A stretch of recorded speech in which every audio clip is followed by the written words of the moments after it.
بما تسمى سورة طه، سورة الكليم.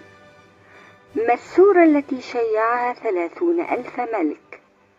الفاتحة ويونس. في من نزل قوله تعالى: ومن الناس من يعجبك قوله في الحياة الدنيا ويشهد الله على ما في قلبه وهو ألد الخصام. الأخنس بن شريق. ما أول ما أنزل من سورة آل عمران؟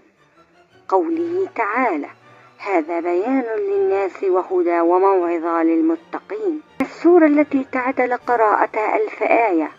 التكاثر. كم سورة من سور القرآن تبدأ بالاستفهام؟ 6 سور. من المشار إليه بقوله تعالى: أفمن كان على بينة من ربه؟ النبي محمد صلى الله عليه وسلم.